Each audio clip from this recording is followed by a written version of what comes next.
What's up, everybody? Welcome to the White Van Podcast. My name's Gabriel. What the I almost crap? messed up there. Oh. Yeah. Anyways, White Van Podcast. What's up, everybody? I'm Jeremiah. Wait, I didn't even say it. This is a horrible intro. We're keeping it, though, because I'm not turning it off. You're that lazy just to hit the pause button? Yeah. Or the restart? Or, yeah. To click. Yeah. It's too much effort. But welcome, everybody.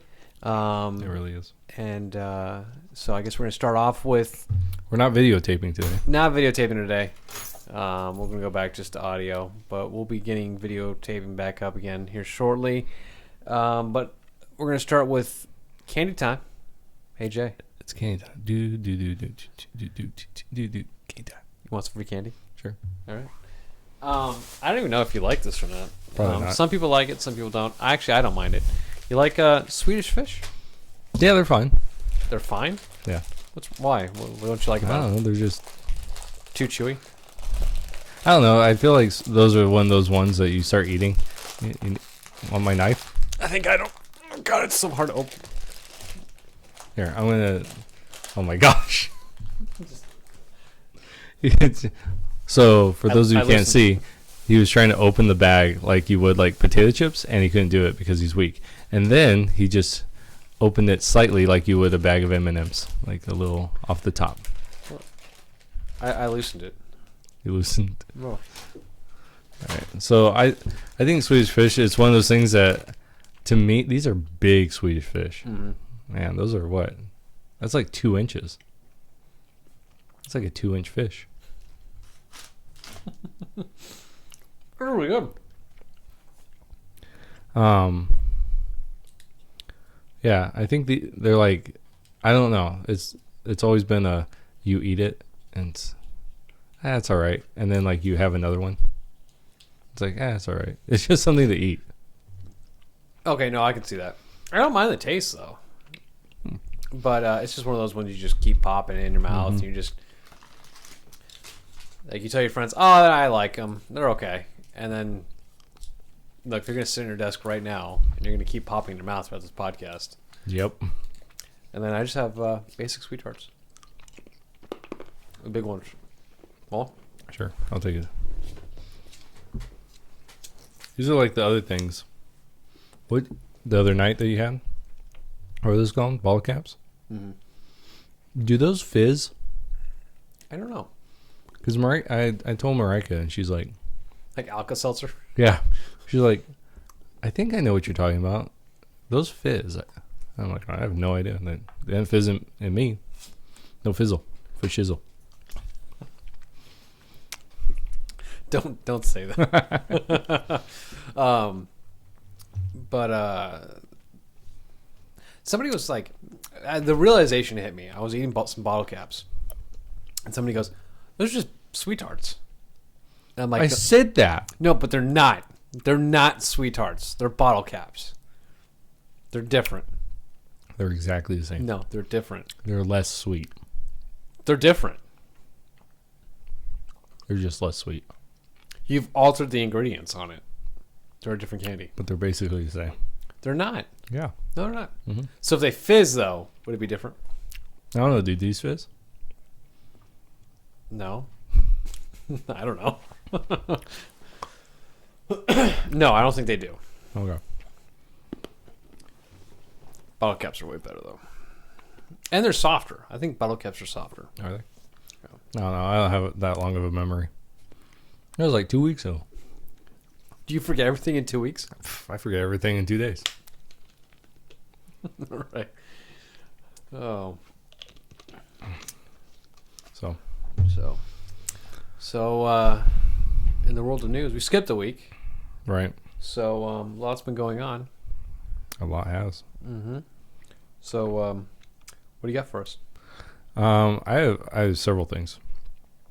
I want to talk to you about the Joker trailer, the final Joker trailer. Speaking of I got one for you too. I Okay. sent it to you on Messenger. We did? I think I did. Did I send it to you? Oh, I did. I'll have to look it up. But go on, Joker trailer. So I want to look at talk about the Joker trailer. I want to talk about. I have no idea what this is. You didn't send it to me. Well, somebody else got a Star Wars trailer then. Yeah, I want to talk about episode 9 trailer. Okay. I want to talk about deep fake technology. What? Deep fake technology. Deep fake? Yeah. That's new. I came upon an article. Came across an article. Heterosexuality not working. And then I want to talk about the social credit system. So we can start with the trailers. Yeah, we'll start with something light this time. Yeah. Yeah. Star Wars? No. We'll start with Joker. Okay. Are you talking about like the live action movie? Yeah. It's called Joker. It's with Joaquin Phoenix. Mm-hmm. No Batman. No Batman. Mm-mm. I guess it's another, like a real life version. Yeah, it's an origin story for the Joker that predates Batman. Is it canon? Or is it like... Well, is it like one of those stories that's like, if it really happened to somebody, this would be how it would? It probably is more of that real life grittiness. But I think they're taking a cue. They're taking a cue from a couple things. So first off, they're taking it from... now I forgot what it's called. The Last Laugh. What's it called? I have the graphic novel. Is it the one where Batman kills Joker? Well, at the end of it, so... is that when the Joker kills himself? No, Batman kills him in this comic. Oh, is that the one where he strangles him? Yeah. He's laughing while he's The doing Killing Joke. That's what it's called. Okay. So in The Killing Joke, it gives like a background to a backstory to Joker, and he's a failed comedian. He gets in with the mob, or not the mob, and he becomes this Red Hood character, and then he goes through with it, or his wife dies, and he still has to go through with it because mob will kill him, and you find out that the mob actually kills her. They actually did it, and then he meets Batman, and he falls into the acid and everything, and so that's his origin story. Wait. The Joker falls in a vat of acid? Yeah. I never knew that. What? Have you never seen the 1989 Batman with Yeah. Michael Keaton and Jack Nicklaus? Yeah, a long time ago. Okay, I have, but a long time ago. that usually the Joker always has that same origin. He falls into a vat of acid. That's why his skin bleaches white, and his hair gets dyed green. Oh, that's because of the chemicals and Ace Chemical Plant. So the 1989 version of Batman was a more canon version to his origin story? Well, that's just in the Tim Burton origin. Yeah, but the look of it... Oh, okay. Yeah, because like there's a lot of things that were in there, like Jack Napier was the one that killed Bruce Wayne's parents. Like that's not canon. It's a guy named Joe Chill. No, I'm talking about Joker's character. Well, that is Joker's character. Oh, okay. So in that movie, he kills... It's implied that he kills Bruce Wayne's parents. Oh, okay. And so he creates Batman. And then Batman creates the Joker by letting him slip into the acid. But that moment at Ace Chemical where Batman meets Joker, or meets the person prior to who Joker was, and then he slips into the acid, that's always... Like, that's canon. Before that, it's different. And it's really funny because in that comic, The Killing Joke, and in Nolan's Batman in the Dark Knight Returns, it says a very similar thing. So the Joker says something like, if I'm going to have a backstory, I'd like it to be multiple choice. Meaning that no one knows his backstory. And so he's actually telling, in the Killing Joke, he's actually telling his backstory, but you don't actually know if that's the real thing. He's just telling you a story. So in Nolan's Batman, he kind of picks this up, and Heath Ledger's Joker, if you listen to him, he goes, you want to know how I got these scars? And he tells one version, and then he tells a different version, and that's kind of the same idea. The Joker, his backstory is just unknown. So this is a way to kind of give him a backstory for people, which kind of takes from the Killing Joke background, where he's a comedian, he's failed, and now, I don't know. They're probably, since there's no Batman, because he actually interacts with Thomas Wayne, who's Bruce Wayne's father. So Bruce Wayne is probably young, if anything, right? And so there's probably not going to be an Ace Chemical. He's more of just a lunatic putting on paint, so. But in it, there's a really cool scene at this last drop. So Robert De Niro, I think his name is, the actor, he's in it. And he plays a night TV show, night, what's it called? Late night talk show host. Yeah. Yeah, Robert De Niro. He plays a late night show. And he's railing on the Joker, right? In the trailer. And then he has him on his TV show. So there is this scene in the Dark Knight Returns comic book by Frank Miller. And it is the one that kind of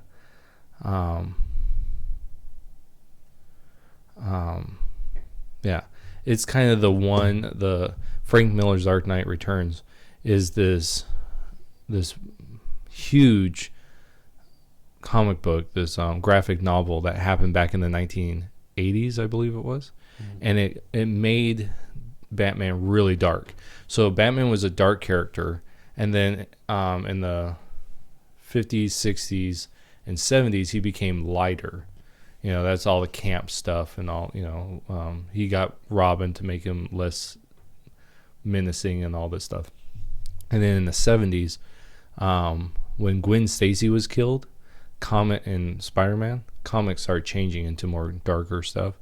Well, in Frank Miller's Batman Returns, it got really, really dark, really gruesome. Really? Yeah. It's a phenomenal story. The first half of it is kind of this, he's retired and he's coming back, and Batman, and he has to deal with this new kind of gang that's been going on. Well, since Batman's been gone in retirement, the Joker has been catatonic because the Joker needs Batman. That's the idea. And so when Batman comes back, the Joker comes back, and he comes back on a talk show. Okay, so this might be a spoiler for the movie. So, because it's in the comics. You want me to tell you? Go ahead. Okay. So, I don't know if this is actually going to happen in the movie, but this is the sense I get. There's a scene at the very end of the trailer where he's talking with this this TV show host, right? And he tells him, call me Joker. When you introduce me, call me Joker. And then he gets out onto the stage right before the curtains open, and he starts doing this dance. Well, there is this moment in The Dark Knight Returns, second part of that comic, where Joker is coming back, right? Because he's been in catatonic state. He comes back, and he's going to be on a show, a late night TV show, and he comes out and he's just playing to the crowd, right? Mm-hmm. And to me, that's what this looks like, that he's playing to the crowd. Now, here comes the spoiler. Okay. So he gets up there, and they're going through all this stuff, and the guy gives him a mug in the comic book. So I don't know about the movie yet because that hasn't been out.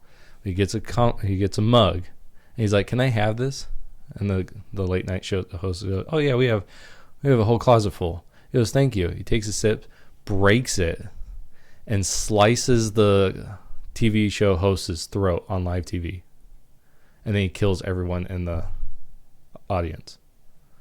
And so I'm thinking, because this is a rated R movie, this Joker movie, I'm wondering, are they going to do that?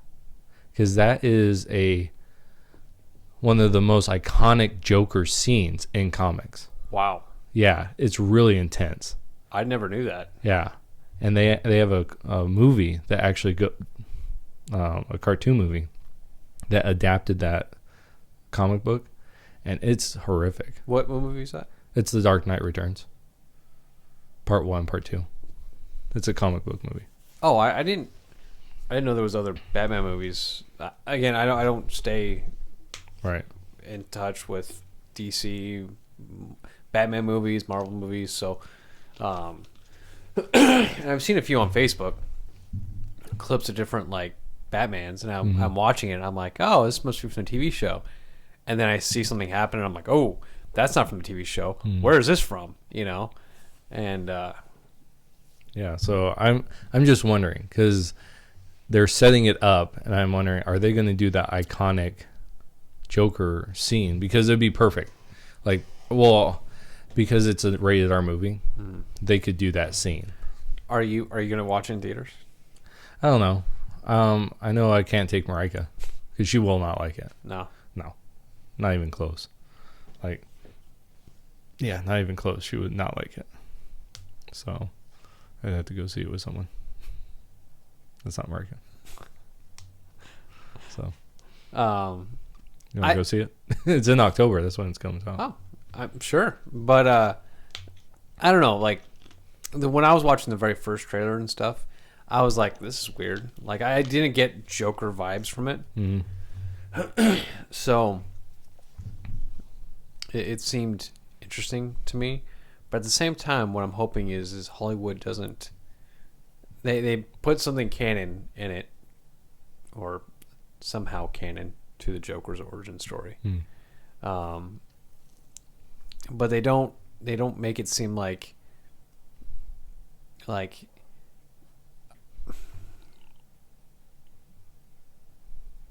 don't know how to really put it. Well, see, to me, a Joker movie, Joker needs Batman. Mm-hmm. Like, so walking into this, to me, it's not a true Joker movie without Batman. You know what I'm saying? Mm-hmm. So you can call it Joker, you can kind of use the mythos, but it's not. Without Batman, you don't have a Joker. What about in the end, though? It shows Batman in the end for some... Maybe Ben Affleck comes up. Well, yeah.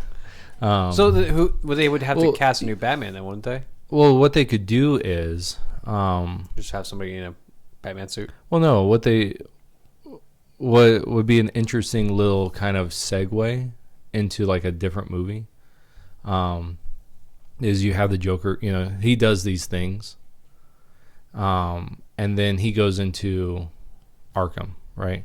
And he kind of just zones out, goes into the catatonic state. And then he starts, you see 20 years later, right?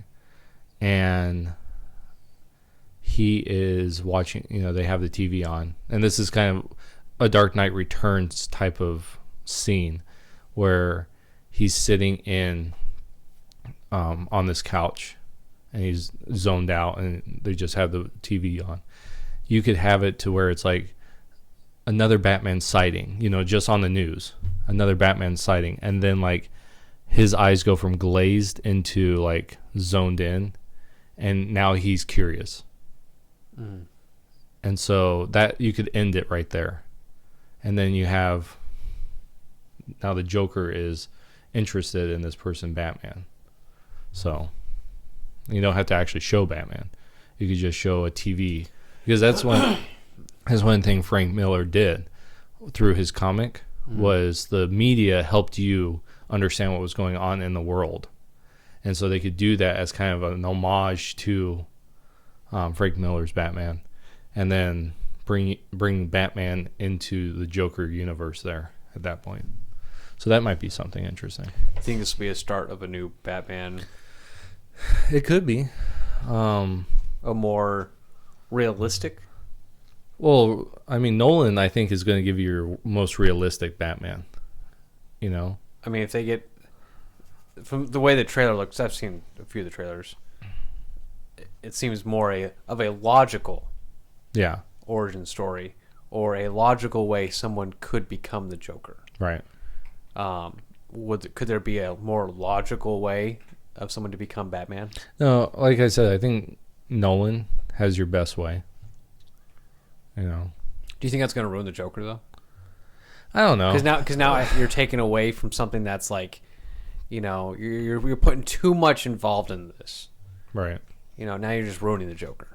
I don't think so, because Joker's one of those characters that you could have a 1,000 different origin stories for, and you wouldn't ruin the character, because that's in the mind of the Joker. That's how it is. But you're making him too real, though, Oh. in this one.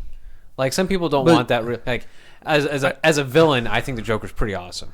As a villain, I think the creators made a really awesome villain and stuff. But when you make him so real, and like the reasons why he becomes the Joker, like in this new movie, becomes so real, it's like I don't like the Joker anymore. Like because it's too real. You're putting too much realistic things into it. Where I like this kind of unknown, this kind of like interesting kind of like side of the Joker. You know what it might be? Like you could end it, you know, in Arkham, and he's talking to like Harley Quinn, because she was a doctor. She was Dr. Harleen Quinzel before she turns into Harley Quinn. Oh, right. So she could be there and taking notes, and he's telling her this is at the end. You don't know it, but he's actually telling her this story. Oh, before. You know. Yeah. And so is it true at this point? This was just his story that he told her. And it makes him a sympathetic character. So this could actually work really well, because one of the things that I have a problem with the movie is any villain movie. How do you make a villain to where the audience is rooting for them, right? Well, if it's him telling the story in his warped mind, then you would feel compassion, you know, for him, because it's like, oh man, this guy, you know, lost his wife. He, you know, kind of fell into this. This isn't, you know, like he says in The Killing Joke, everyone just needs one bad day and you become crazy. You know, and this was his one bad day. So it could be that. It could be him telling the story of his one bad day, which makes her fall in love with him, you know, because that kind of is the comic book understanding, is he tells her this poor me story and she falls madly in love with him. And so they could end it right there, that this is his story, or they could start it right there. You know, I remember when, you know, and he starts telling the story. So that might be an interesting way to do it. And you could actually bring in Margot Robbie, you know, the one that was in Suicide Squad, and give her more. No, her character was no.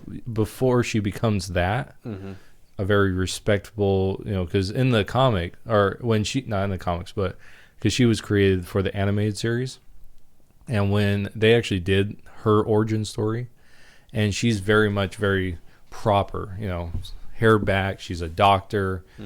She's a young doctor. So she's very proper, because she's getting ahead. So that might be something. You show Margot Robbie like that.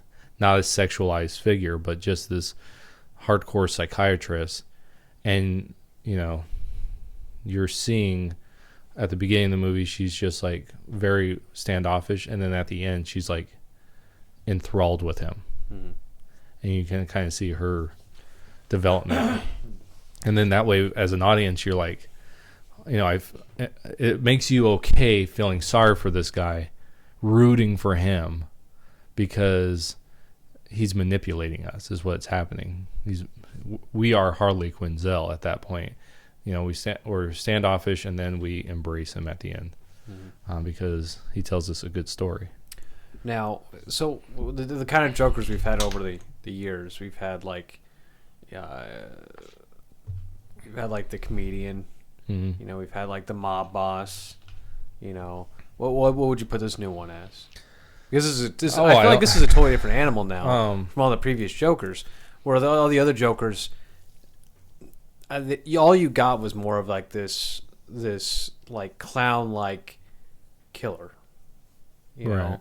Or this one, it seems so dark that you're like, will the Joker in the end result be, I don't want to say enjoyable to watch, but the Joker, you know? Well, I think you're gonna get like a Heath Ledger Joker. So he calls himself an agent of chaos. So I think you're gonna get that, but more of person that wants people to notice him. Right. Well, this one looks more of like, the newer one looks more of like a serial killer. You know, that I don't know because we haven't. No, but I know, but we haven't experienced it yet. We haven't actually seen it. I know, but so far in the trailers, it doesn't look like he's out there killing people. Mm-hmm. Rather, he's inciting. It's almost like, you know, you've seen V for Vendetta, and how V he doesn't do this intentionally. He just inspires people to overthrow the status quo. It's almost like that's what he's trying to do. That he's more of like a revolutionary figurehead. But I don't think that is he's not a revolutionary in that sense, but rather just someone that wants people to have fun, you know, and break social norms in doing so. And that he has purpose because of that. You know, it's more of a I need purpose in my life type of thing than like I need to go out and mass murder. You know what I'm saying? Right. So I don't know how they're going to take, because I don't think he's going to be a serial killer. Right. Well, Heath Ledger, he was more terrorist, bank robber, but it still fit into the Joker's mentality, though. Right. And same as all the other ones did, you know. This one's different to me. And I'm just wondering where this puzzle piece is going to fit into, you know, the Joker mythos. Yeah, his character, like, it looks like a really good movie. Don't get me wrong, but to me, it just doesn't look like the outcome from just the trailers. The outcome is going to be the traditional Joker that we see, right? Well, a variation of a Joker. It seems like it's going to be an entirely new kind of Joker. I don't think so. I don't think it's going to go that far. I think I think it's going to be more of this, because we've never seen, there's never been a killing Joker on the screen. There's never been that. So gruesome, so brutal. Well, no, not in the Killing Joke. The Killing Joke is a sadistic comic. Mm-hmm. I mean, that's the one where he shoots Barbara Gordon, strips her naked, takes pictures of her, and then has Jim Gordon strip naked, and go through this fun house of watching his pictures of his daughter. You know. Wow. Yeah, and the whole purpose behind it is Joker's trying to make him have a bad day, so that he would go insane. And at the end, spoiler, he doesn't. You know, he tells Batman, "Look, you bring him in, and you bring him in the right way. Don't kill him." So it shows that he's a better man than the Joker is, and that the Joker's psychosis is just that. You know, he's psychotic. Mm-hmm. So I think that's more what we're going to get, which is, it is Joker-ish, but like you said, we've had kind of the Jack Nicholson, who actually was a serial killer. If you think about it, he was the actor, or no, yeah. no. But the Joker, he was a serial killer, right? That, you know, but he was that kind of joking, you know, kind of free. And you're going to get an aspect of that here. I don't think you're going to get the mob side, like no bank robbing mob side. Yeah, I don't think so. I think this is more of, because that was a big thing with all the other Jokers. That was one of the big staples of majority of them, was to steal money and go. Right. Yeah. You know. And I don't think that's going to be this Joker. I think it's more of, like I said, the social unrest type. More than, you know. It's going to be more real. I think think that's where this Joker's. He's going to be a more realistic. If somebody actually to become the Joker, this is. I don't think I want that though. I think that you'll be pleasantly surprised, because that is so in the comics. They actually, I stopped reading it right when they started doing this. They came up with this idea of there are actually 3 Jokers. And I don't know if they've ever explained it. Okay, you've lost me there. Yeah. So there's actually, so in the comics, they just put this out there that there are actually 3 Jokers. That's why you can have the Golden Age Joker. That's kind of this wacky, character. You can have the Silver Age Joker, and then you can have the modern Joker, which is more of that sadistic. The modern day Joker, he is just psychotic and sadistic. So you can have all 3 of those. Isn't it tailoring to more of what the reader? Yeah, of like what is interest. Yeah, it definitely is more of the joke. It's like any character. The character is written for the audience. It's the modern audience. So whatever that modern audience is looking for, that's what your character. It doesn't matter what medium. That's what your character is. Perfect example of this is Captain America. Mm-hmm. Captain America has always been a very 1940s moral person, and then after 9/11, his character shifted, and then that's when you got this Captain America that kind of fell out of favor with the United States government. Eventually, he became a Hydra agent, and so the characters change for your audience. But that's how DC with the Jokers, like, oh well, there's 3 Jokers. But to me, it's the Joker is just whatever he wants to be. He has no. The only thing that the Joker is he's the Joker, right? He does whatever he wants and whatever makes him happy, and he thinks is a laugh. So. Well, I'm interested in it. Me too. And I guess I'm at that point where I don't know until I watch it. But for right now, I'm kind of like, will it be a good movie? I'm hands down. I'm sure it will be a good movie. Yeah, I hope so. How I'm gonna feel as seeing the Joker in this light, I don't know how I'd feel about seeing this Joker. No. Oh, we'll see.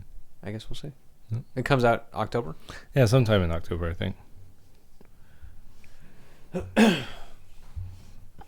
And now, I guess we want to transition into Star Wars. Did you see the most October 4th?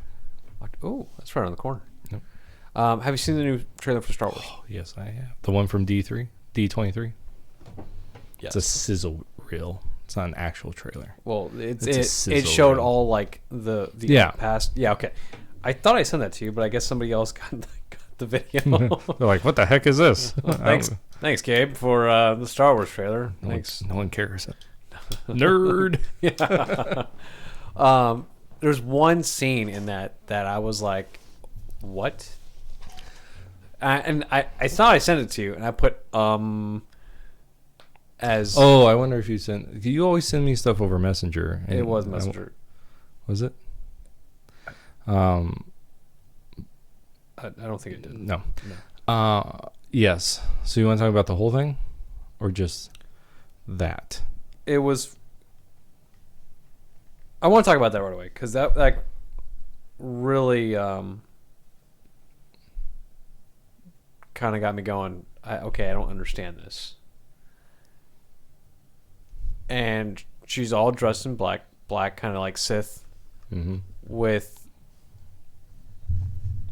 the Darth Maul lightsaber. No. And it kind of snapped down to like, click. Right. Locked in place to make the other half. And it was really cool. Mm-hmm. But I'm like, wait. Like, is she going to become the Grey Jedi? Or is she now gone? Like, What's going on? And it's an interesting take. I don't know how to feel about it. I think I'm interested even more now to where they're taking the story to. You know, it's like, all right, Disney, what do you got going on this time? It's going to be awful, but let's see how awful it's going to be. And I think that's what I'm more curious about. Like, where are you guys taking this? Because it all of a sudden changed from her character, completely changes from the previous movies to this movie. And just seeing that scene, I was like, that's a completely different character now. What's your take on it? I think it's a bunch of crap. I think seriously, I think what they're doing is they are marketing to the fans that rejected The Last Jedi. I think that whole scene is going to be a vision or something along those lines. I don't think that's going to be Rey at all. Those would be like Luke Skywalker when he fought himself. Yeah, in the Darth Vader chops his head off, face blows off. It's the mask, and then it's himself he's seeing. I think that's exactly what it is. I think they put that in there specifically to get Star Wars fans to say, "Oh man, she's going to turn," and it's going to be a psych. She's not, and she's going to be just like the end. Because I think J.J. Abrams knows how to get fans to jump on board with something, even if people don't like it. Like, perfect example is me. I'm interested, right? Just to see how awful it's gonna be. But like, and now I'm gonna give them my money, right? Well, I was gonna do that. Then anyways. Would you? Yeah. Well, I wanted to watch this last one to see how it finish ends off. Yeah. But to me, the Return of the Jedi was the last movie. These other ones are just like legends. You know, what could have happened.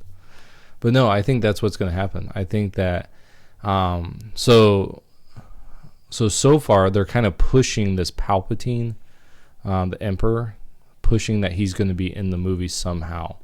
So in Legends continuity, he learned how to survive after death by jumping from body to body to body. That was Darth Plagueis. No. Didn't he do that? Well, he learned that from him, right? Right. So this is how so in the Legends continuity, this is how he did it. He would jump from a body to another body, corrupt that body, it would die, and then he would jump to another body. And so however he comes back, they've already kind of pushed that he is coming back. They have pictures of him, you know, in their advertisements. They have the voice in the first trailer. They have the voice in this trailer too. But who's he going to come back as? Well, I don't see. That's the thing. So some people think that he was Snoke. Well, yeah, I thought so too. You know, that he was possessing Snoke. Mm-hmm. But he's dead now. So. Well, that just means he would jump to another one. And so one of the theories right now is that he created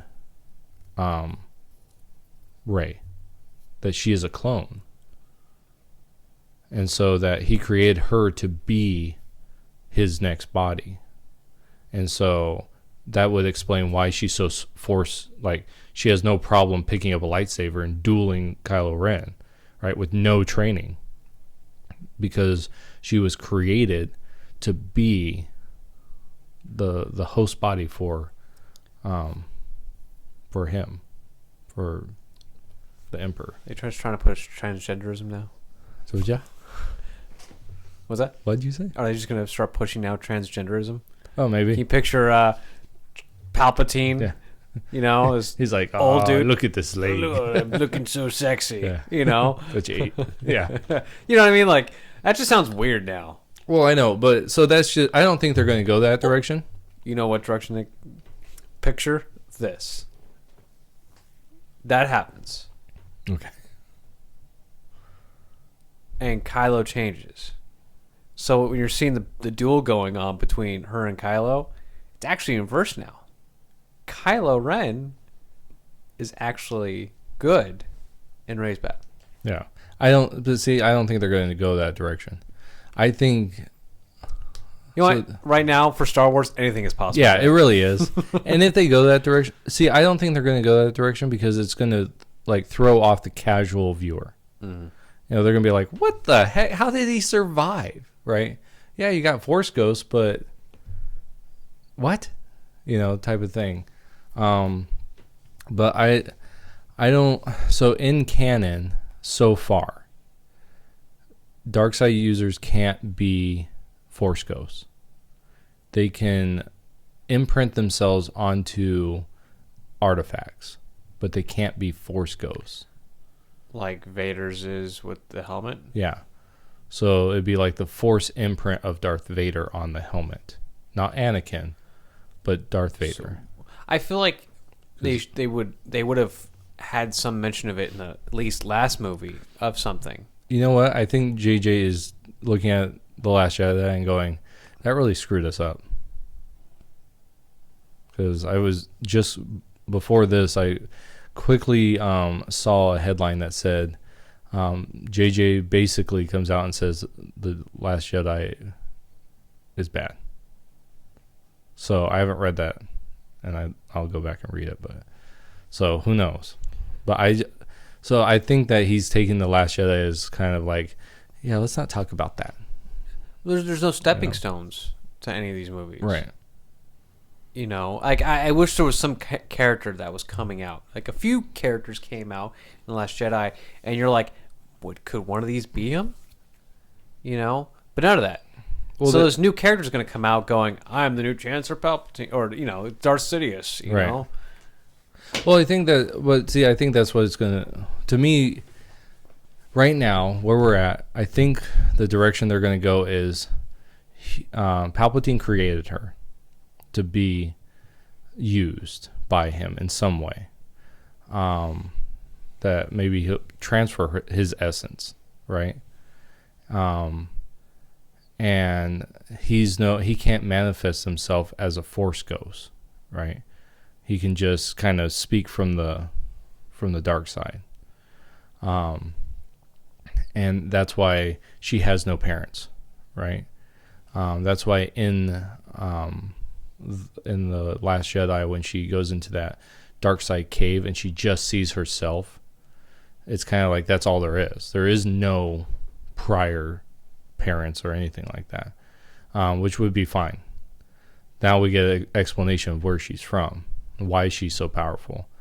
And then I think she's going to stay good. She's going to reject the dark side and be good, you know.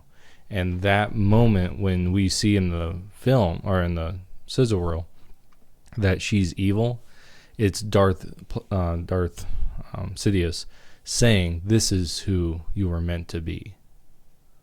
You know, you got the cloak. It's basically him. And so that's what he wants, is her to come to him and become that. Well, you said that Sith can imprint. Mm-hmm. Can Force users imprint? I don't know. I don't know how powerful you have to be to do that. Because what if Luke has his imprint in Rhea and Sidious has imprinted her, and then we have a mixture of the light and the good. Well, see, the thing so now is, then Alk, because there's that whole mythos of the Grey Jedi, right? And so I mean, I was waiting for it in the new one too, in this new series. That's the way they should have taken it, and because they've been hinting at that through a lot of different avenues. So I mean, could that be a possibility? You know, but light side users, they can become Force ghosts. So it's a different thing. So I don't think that's going to be it. Plus, from what I understand, George Lucas a while ago said that the Star Wars movies have always been about Anakin Skywalker, not Luke. That Anakin is the chosen one. So when we follow Luke's story in the original 3, he is not the the focus of the story. It's actually Anakin, Darth Vader. Luke is just the one that brings Anakin back and then kills the Emperor. And now you have a balance, right? Mm-hmm. That he did destroy the dark side. So it's supposed to be Anakin's story. So you get the first three, original three, then you go back and you learn about how he got to that point. And so now what they're going to do with that, who knows? So like, are we going to get all 6 movies were based on Anakin? Then? Yeah, that's supposed to be. So this whole saga has been majority of Anakin, right?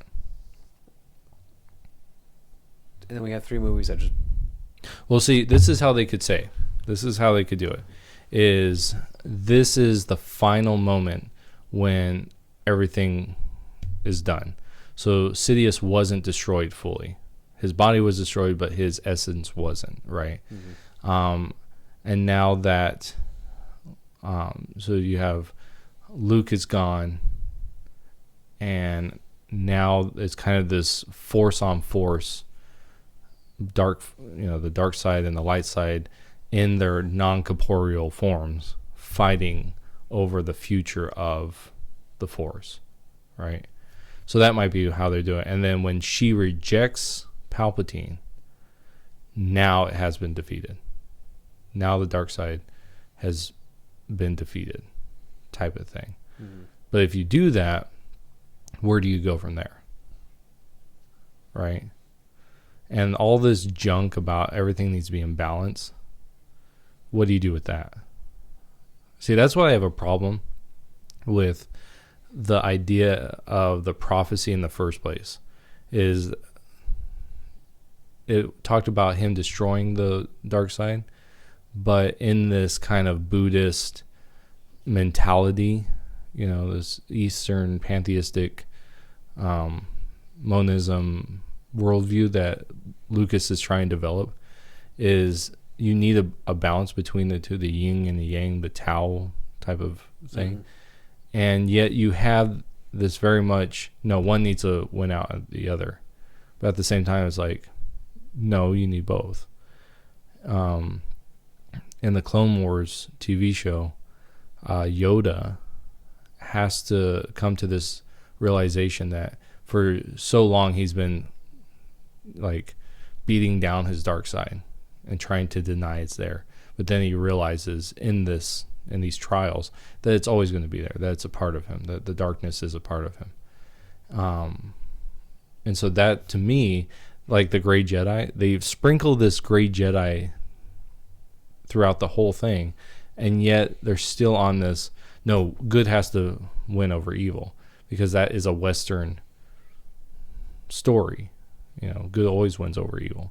But in the world, it's like they want both sides of it, and they can't, because they don't mesh together. So, are you going to see it in theaters? Oh yeah, definitely. I have to see the end. I sat through the garbage of The Last Jedi. Yeah, you might as well. You have to finish it off. Yeah. But I will tell you this. After this, I'm probably done with Star Wars. What, a new saga? I don't care. It's brand new. I don't care. Because, seriously, unless they do this, they would have to go back to when the Jedi were at their prime. So we're talking about prequel thousands of years. Like, have you heard of the Old Republic video game? Mm-hmm. Something like that, where they go way back and they live in that era for a saga. Then I'd be more apt to picking it back up. But if they go forward, and if they somehow defeat the dark side, and it's kind of like, yeah, see, Rey defeated it. Well, where do you go from there? You can't do dark side. You can't have the Sith, right? You can't have battle between good and evil because you defeated evil.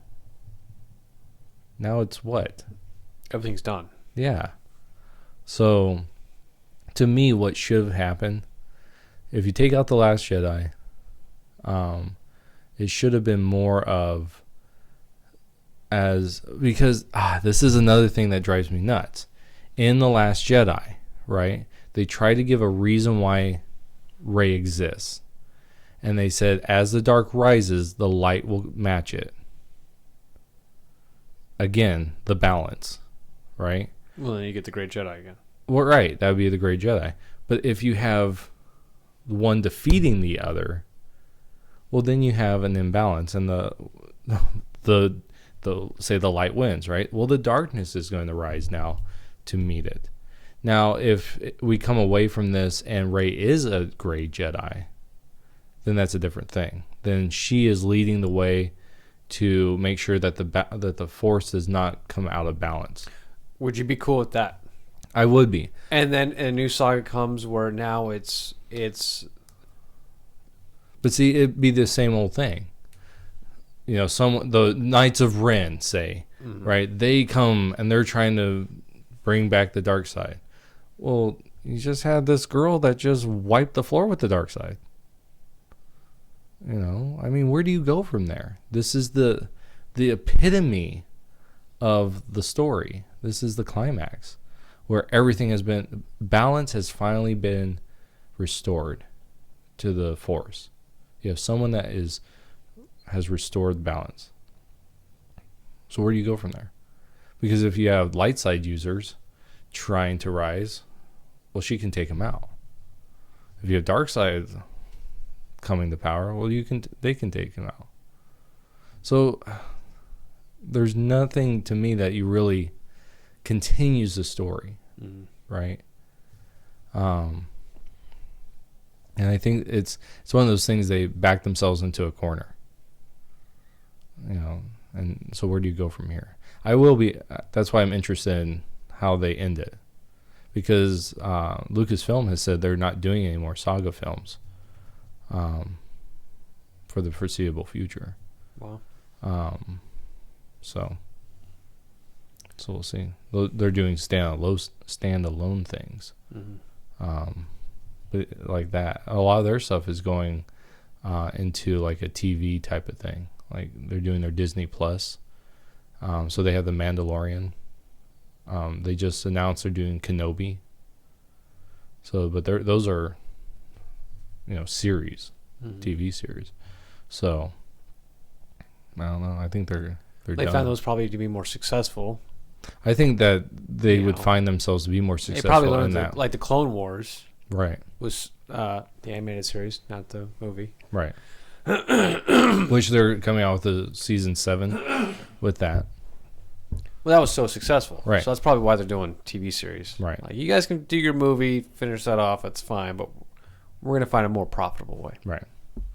And I think that Star Wars going forward would be better done in a TV atmosphere. You can get better or deeper into the characters, explore the world better. They just have done a horrible job with the last 3 movies. So, you know, they try to take the first 3, the original 3, and that was lightning in a bottle. And then they try to do the first 3, you know, the prequels, and they didn't hit it. They didn't hit the right beats. They had a good story, but it just didn't land well. This one, they were trying to return to that lightning in the bottle, and they just wrecked it. They couldn't. They're like, I don't know if you've ever heard these stories of Tesla, the guy back in like the early 1900s, and he would put on lightning all around himself, and he can control the lightning. I feel like that's the original 3, and then the new ones are like, let's try that, and they're just getting shocked everywhere. They're just, Why isn't this working? Yeah. Well, because you're not Tesla. That's why. So let me ask, I'm going to give you a good question now. So if you had a choice between spending a week with Jar Jar Binks or watching the whole last 3 movies in a row, which one would you choose? Misa I'm gonna be hanging out with them. Jar Jar Binks. Yeah, So seriously, I will not purchase. So this is the thing. I have the whole Star Wars collection. I have on film. I have the first 3 movies. Well, I have the 7 movies. I have all the Clone Wars. I have all the Rebels animated series. I will not buy The Last Jedi. I will not buy it. Even to complete my collection. I might skip that and just go to, depending on how good the next movie is, and just go and buy the last one. And then when people go, hey, how come you don't have episode 8? I'd be like, because episode 8 doesn't exist in my world. It's just crap. There's no reason why I need it. Because I really think they're just going to skip over that. So, seriously, they should call this episode 8. That's what they should do. Not episode 9, episode 8. Disney's like, yeah, well, that was a mistake. Yeah. You know, seriously. it's like a rough draft. Everyone would be, they would have so many people on board with that. Just to say, okay, guys, our bad. Let's move on. That didn't exist. This is episode 8. And we're going to do an episode 9. You know how many people would be like, thank you. And I would watch it and be a little more happier with the series than what they're doing now. Yeah. Now, you said all 7 films. You talked about, you're including Rogue One. Oh, okay. Yeah, I have Rogue One as well. So I guess there's 8 films. I meant the saga, but I do have Rogue One. I don't have Solo. Did you watch that? I did watch that. It's all right. Oh. I don't think it fits in the canon. I think that's an Elseworlds story. Mm. It just doesn't make sense to me. Oh. I mean, it's not good enough to be in there. The best part of that, did you watch it? No. Okay, the best part, I'm going to ruin it. The best part of it is at the very end when you see Darth Maul.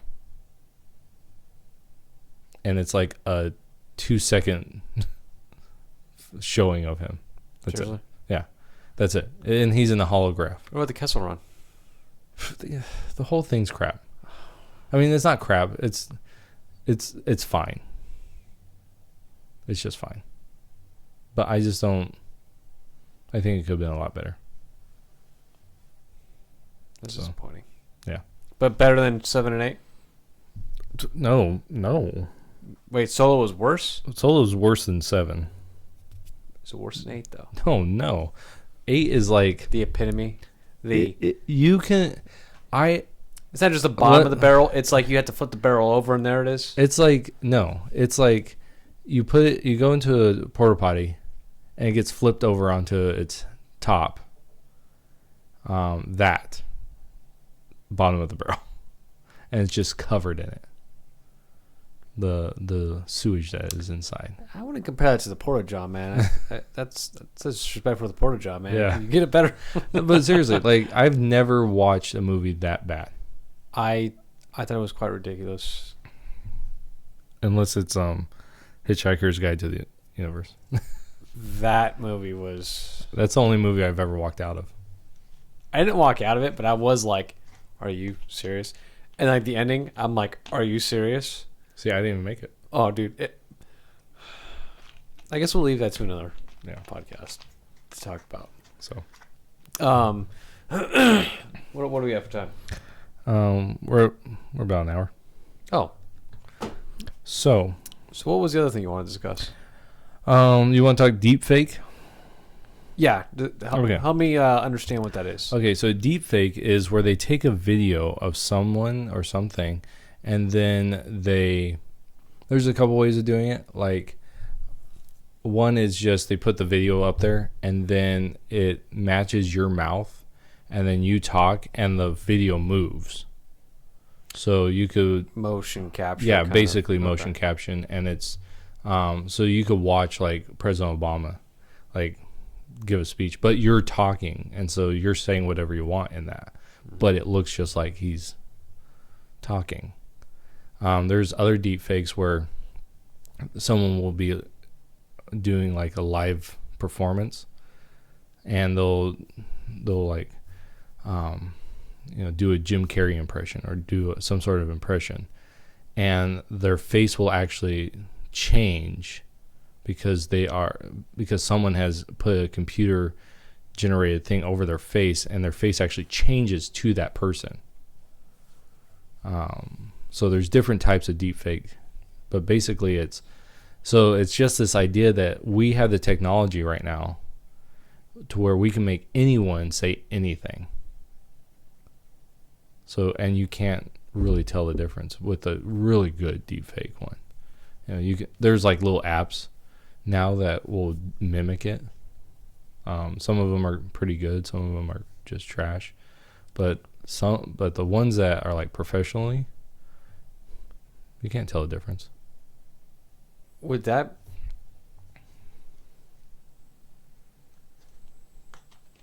I'm trying to figure out how is that ethically? See, I think it's beyond ethics. Like, because I mean, I want to call it plagiarism, because you're utilizing somebody else, right? You're using my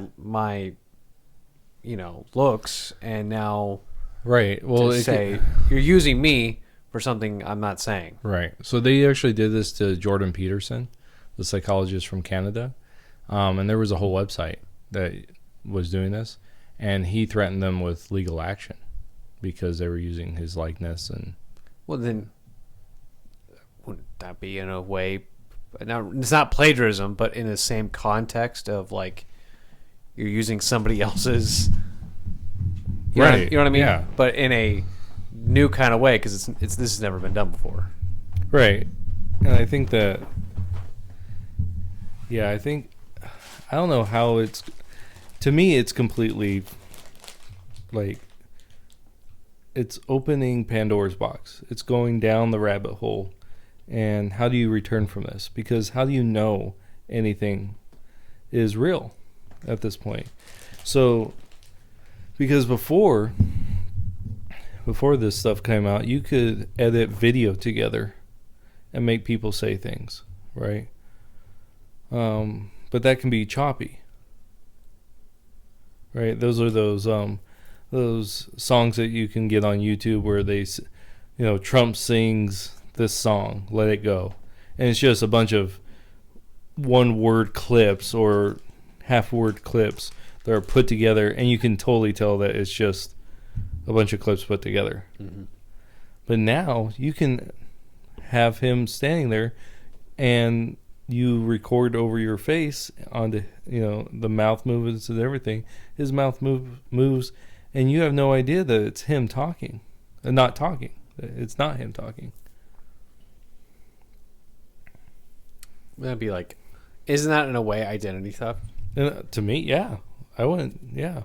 I mean, you could say, well, we could do things like we could have John Wayne back. We could have him in a movie now, or something like that. But what about in our politics?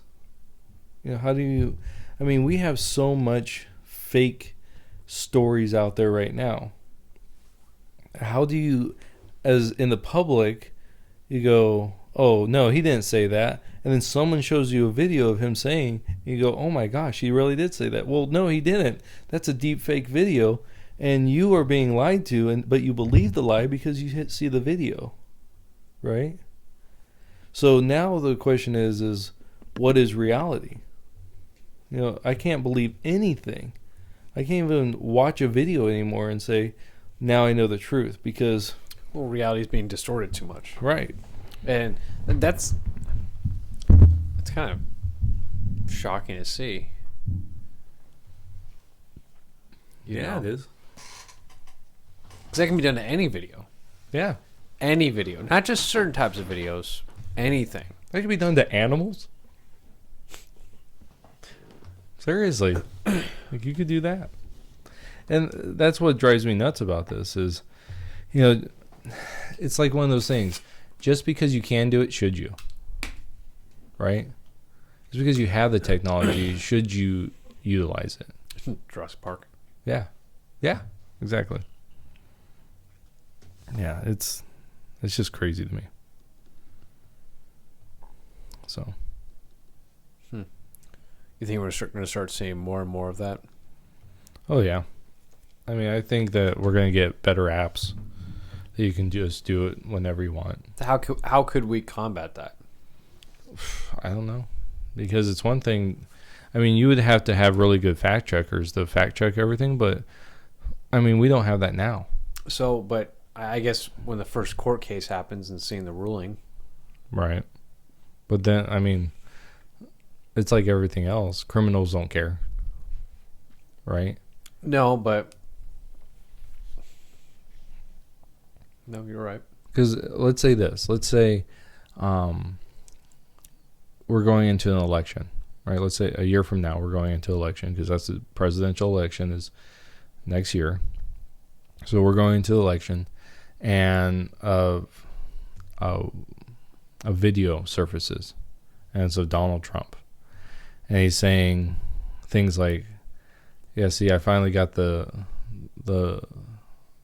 American people right where I want them. As soon as I get this, I'm going to let the Russians in. I'm going to do all, and all this. Of course, it's all fake, right? He never says this. It's all deep fake stuff. But that goes viral.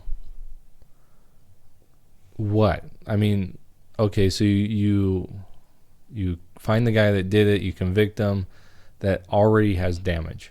Because now the people that have believed that he was in with the Russians they're like, I have a video. I don't care what you tell me. That's real. And they just arrested that guy because they needed a way out. Trump's trying to find a way out. And the people that are going to go Trump, they're like, no, that's definitely fake. And the people in the middle that haven't decided yet, now they're being swayed one way or other based off completely a lie. So the damage has been done. And now the very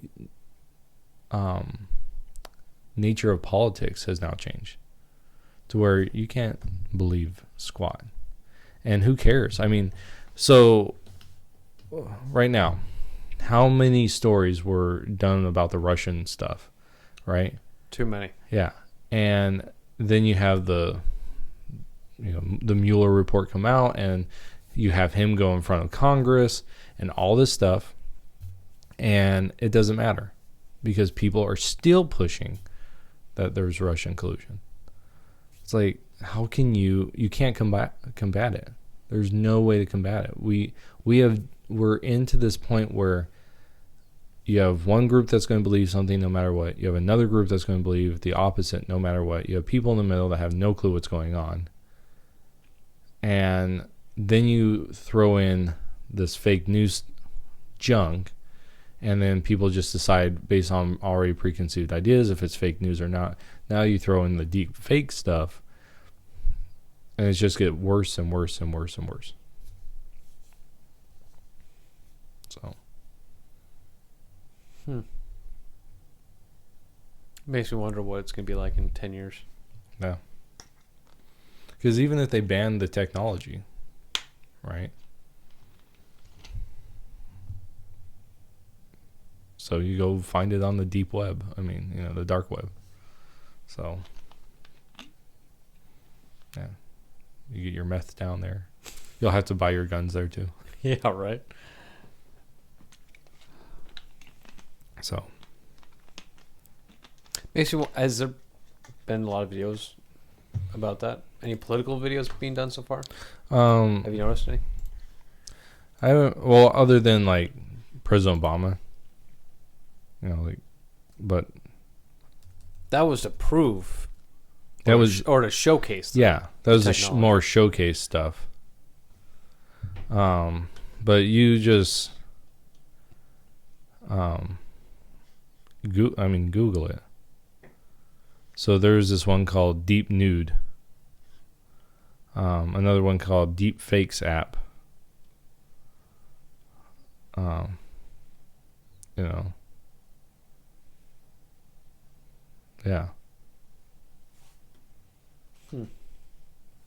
So there's tons of things that you can look up. But like here, this one comes from PBS. Why deepfake videos? So you just look up deepfake app. Why deepfake videos are becoming more difficult to detect. Deepfake videos are getting terrifyingly real. So, yeah, it's just, this I think is technology that is bad. That is very bad. So, all right. All right. And what was the last one that you had? Well, I have two, but I think we can skip over the heterosexuality not working. To talk about social credit system. This is an interesting one. It has a man. Do you not know what this is? Once you probably just start describing it to me, then I probably will. But there's this theory of social credit system. They're actually implementing it on a small scale in China right now, from what the news says. But that all might be deep fake stuff, so I don't know. So basically, it's say you. And if you ever watch the Orville in the first season, they actually do a whole episode on social credit. It's very interesting. So anyways, so in the idea of the social credit is, say the government is making sure about everything, right? Mm-hmm. So you're a good citizen. You pay your taxes. You pay your bills. You don't get traffic violations or anything like that. No one has a complaint against you. You have a good social credit system, a good social credit score. So you can go to the bank and you can get your money, and you can go to the grocery store and use your card and get your food and everything. And they let you go anywhere you want. You can go to New Mexico, you can go to California, you can go to New York, all over. You're fine. You have a good credit score. A good social credit score. But let's say you don't pay your bills. Well, now you have a less credit score. And so you have money in your bank account, right? But you didn't pay your $50 electric bill this month. So you go to use your card, it gets declined. Not because you don't have the money in the bank, because your social credit is lower. Or let's say you have traffic violations. You got pulled over for speeding. You were 2 miles over. You got a ticket. Now you're not allowed to leave the state because your social credit score is bad. So things like that. So what used to be just a credit score, right? So you can't go out a money credit score. You can't go out and get a loan because of your credit. Now it's your whole social standing that is the problem. Now in the Orville, they did a beautiful job of kind of talking about this. It's everything. You get a little button on your shirt and everything is done. Your whole social interaction. So you make a funny joke, someone can push the green button and your credit score goes up. Your social credit score goes up. But you make a joke to someone else, they don't like it. They punch the red button and your social credit score goes down. And so once it reached a certain level, like 10 million dislikes or something like that, you actually had to go in front of everyone and plead your case. It wasn't that low, not 10 million. I think that's where they actually kill you. Not kill you. They reprogram you. What is this? What is this from? This is from the Orville TV show. It's kind of like a Star Trek. Oh, okay. It's with Seth MacFarlane. Mm-hmm. He's the captain on it. We stopped watching it because it got really crude. But that was a really good episode. I think that right there is Star Trek. Like that one episode is really good Star Trek. So this whole idea of social credit, that's actually being implemented in China. Wow. Yeah, and Facebook has actually said that they had something similar. So if you had like too many reports done or too many things blocked, then what? They can limit the things you can post and stuff? Yeah. So now this comes from the BBC. So that would take out our rights entirely, because now you're forcing people to go ahead and conform to a specific kind of way. Right. Yeah. I have to live to a my certain life. social standard. Right. Social norm. And you're gonna force me to be good. Well, someone's standard of good. Oh, yeah, that's a better term for it. So check this out. Facebook has confirmed that it has started scoring some of its members on a trustworthiness scale. The tech company or the tech firm says it has developed to help handle reports of false news on its platform, but it has declined to reveal how the score is calculated or the limits of its use. Critics are concerned that users have no apparent way to obtain their rating. The BBC understands that at present only Facebook's misinformation team makes use of this measurement. The tech firm has, however, objected to the tool being described as a reputation rating. So basically it's, say you post something, right? And Facebook doesn't like that, what you posted. Say, so in this case, it's a Prager University video. That's what they give here. Well, Facebook doesn't believe that PragerU videos are good, so they block it. Well, now you, who shared it, have lost, or your trustworthiness score has gone down. So now, are they going to allow you to post other things? Well, no, because they don't trust you as much. So if it's, say, political, well, they're not going to let you post anything political. Now, this is the end result. This isn't necessarily what they're doing now. But that's the idea of, well,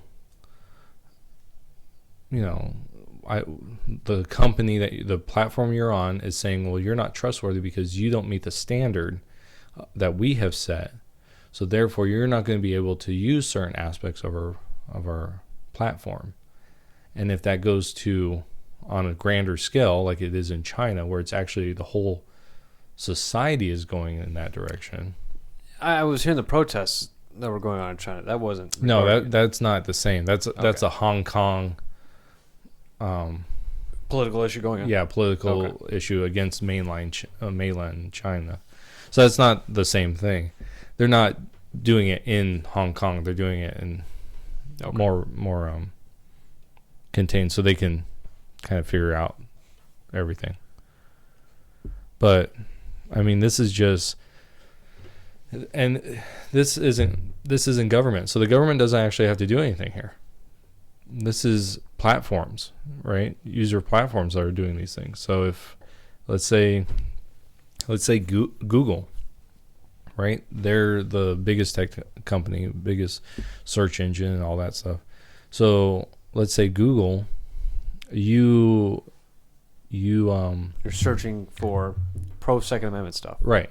So they find out that you're pro Second Amendment, and now they say, well, you're not allowed to post anything on YouTube, for example, because Google owns YouTube. So you're not allowed to do that because you're not trusted. Okay, you have a Gmail account? Well, you're not allowed to use it in certain ways, right?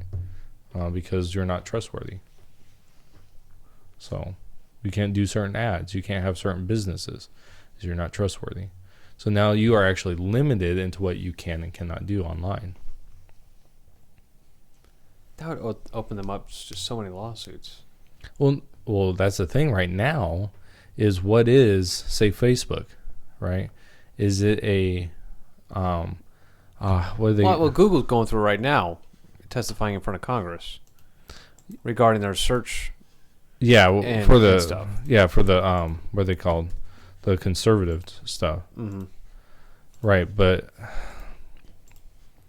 PragerU is actually suing YouTube right now.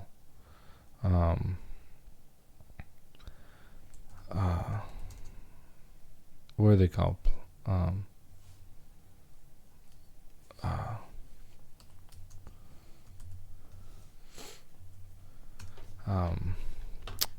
Because they actually did this. I forget what they're called. Man, just skipped my mind. It's about, they're either something like they're a producer or they are a man. I just can't find what it's called. Basically, they have to be either an open forum or they get to choose what is on their platform, right? So if I can actually find the video, I will try to.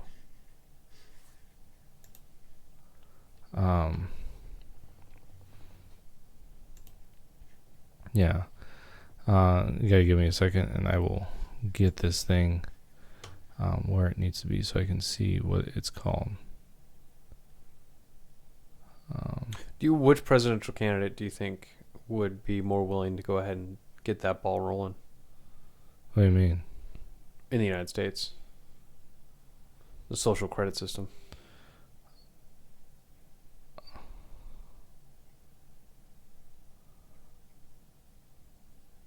Okay, I got it.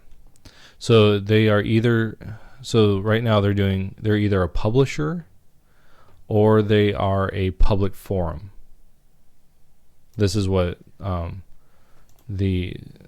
PragerU University versus YouTube lawsuit is. Mm-hmm. Either they are a publisher, meaning they publish content. And so by you using their platform, they can decide what you post. Okay? But if they do that, then there's certain restrictions they have from the government. But so say they're a publisher, right? Mm-hmm. And you post something that says kill the Jews, right? Mm-hmm. Now, as a publisher, they can say, no, we are not going to accept that because that's hate speech, right? Because if they put that out there, if they allow that to be published, they can actually be sued now because they allowed it, they published it. But if they are a public forum, right, and someone puts out there, kill the Jews. Well, now they're a public forum. They can't be sued, but they have to allow that. They have to allow that to be said. I mean, probably not because that's kind of an extreme thing. That's inciting violence. Right. But you know what I'm saying? So if you said, I'm pro Second Amendment, if they're a publisher, they can say, well, we disagree with you. We don't think that you should be talking about that. You're not going to use our platform to do that. And so they can actually restrict you. But if they're a public forum, so that's if they're a publisher. If they're a public forum, they can't restrict you. It's kind of like the electric company, right? So let's say that there is a conservative group over here, and they're pro Second Amendment, right? And but the guy who's running the company of the electric company says, well, I don't agree with you. I'm going to shut off your power. Well, because they're a utility, a public utility, right? They can't do something like that. It's the same idea within here. Right. No, I understand what you're saying. Yeah, that's it's really interesting. Yeah, but as far as a candidate, you have candidates that right now in the Democrat primary that are all for this. Well, which one do you think would be like pushing it the most? Oh, pushing it? I would think it'd be someone like. See, this is the thing. This is the problem I have with, the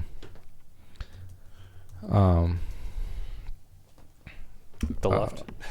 Well, yeah, especially the ones that are here. I love how I typed in Democratic presidential candidates in Google, and the very first response I get is from Al Jazeera. Really? Yeah, which is a very bad people. Okay. So I just want a list, people. Give me a list. No one gives me a list. They give me pictures, no list, no names. Elizabeth Warren. See, okay, so this is my problem with all the candidates. I think most of them are just talking out their butts. Oh, stop. Go back. I found it. All right, so you got Biden. I think Biden wouldn't do it. I think that he is probably your most moderate, right. Air quotes, because it's like if you're just slightly right of far left, you're a moderate now. I don't think he would go in that direction because he is someone that wants power. I could see Bernie Sanders going there, especially if he wasn't getting what he wanted. Same with Elizabeth Warren. Same with Kamala Harris. She's running too, isn't she? She is, and she was like really gaining until she kind of got slapped down for all the anti-Semitic views. Well, she is a. You know how she got the job as, like, how she moved up the ranks? Yeah, she was having sexual intercourse with Jerry Brown. Wow. Was it Jerry Brown? I think it was Jerry Brown. Yeah, that's how she moved up the ranks. Yeah. So, Peter Buttigieg. Oh, yeah. I don't know a lot about him. Some of the things I've read, this is from a Christian thing. He needs to be smacked around. Like he uses the Bible to prove his points, and it's like, okay, well, the rest of the Bible disproves you. You can, one of the things that we talk about is proof texting. You can proof text whatever you want from the Bible. You can prove anything by proof texting, and that's in anything. I can proof text. I can show you that what's his name, Charles Darwin didn't even believe that there was ever such a thing as evolution, because all I need to do is find one little place where he was talking about the other side, and bam. So you can proof text anything. And that's what he's doing. He's proof texting. He's using one verse and saying, haha, see, the Bible says what I believe. Yeah, except the rest of the Bible, the context in the passage, or the context between Genesis and Revelation, it disproves what you're saying. Right.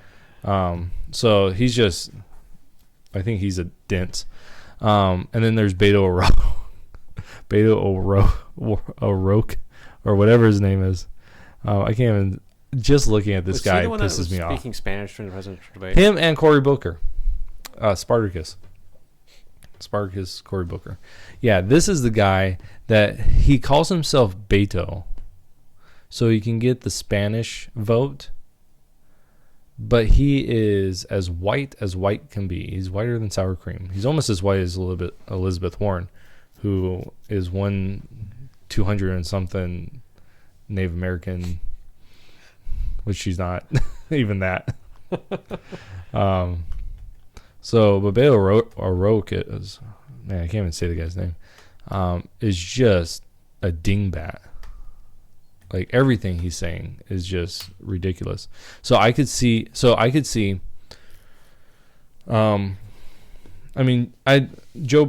Biden, I think, would do it because he wants the power, and however he can get the power.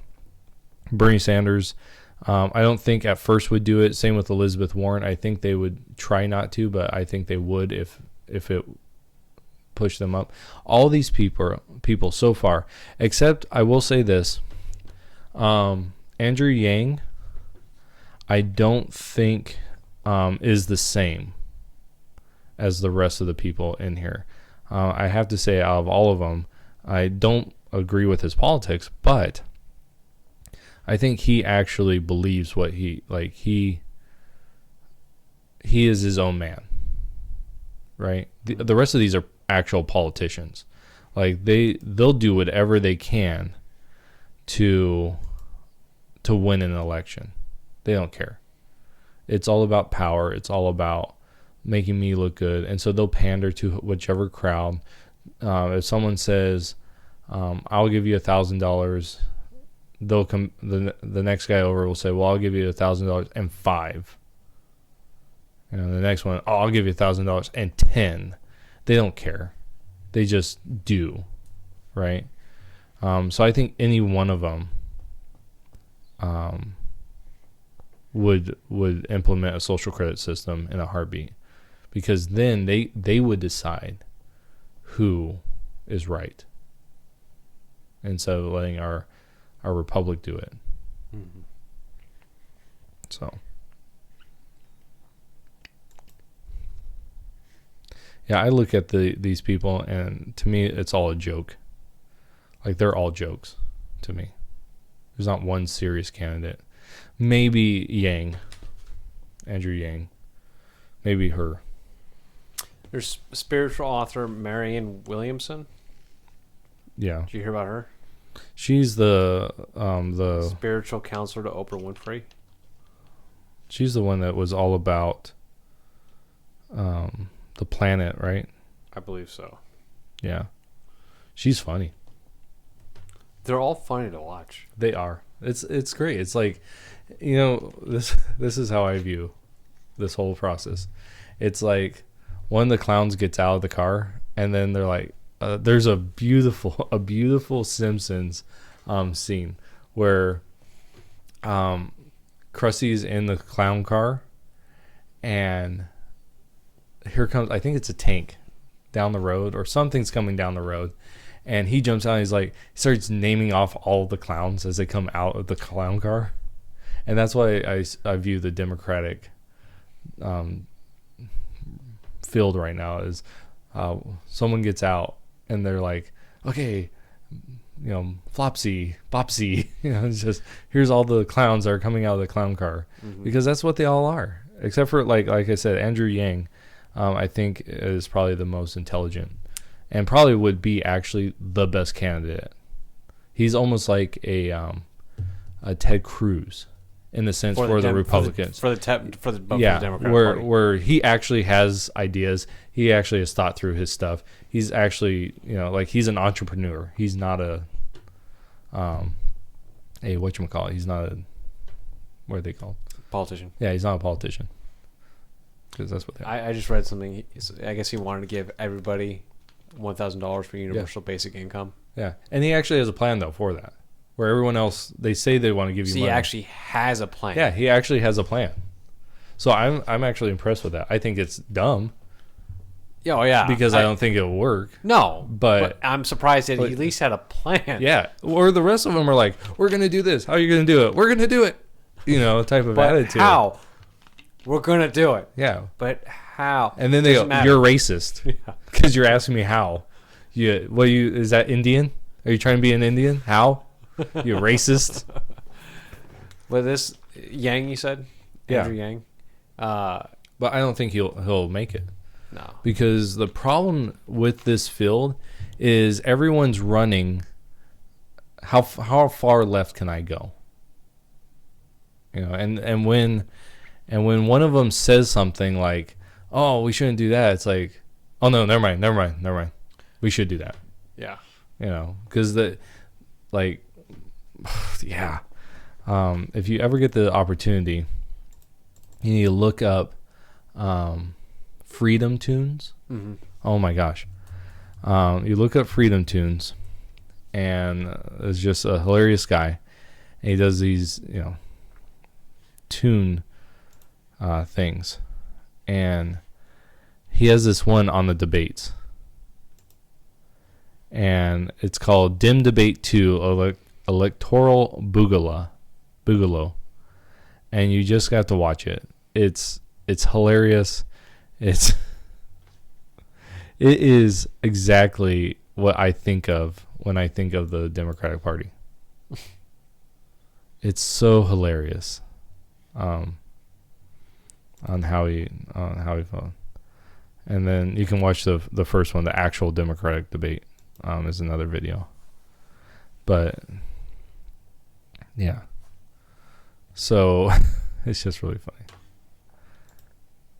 But yeah, so all of them to me, if given the opportunity, would implement a social credit system because that's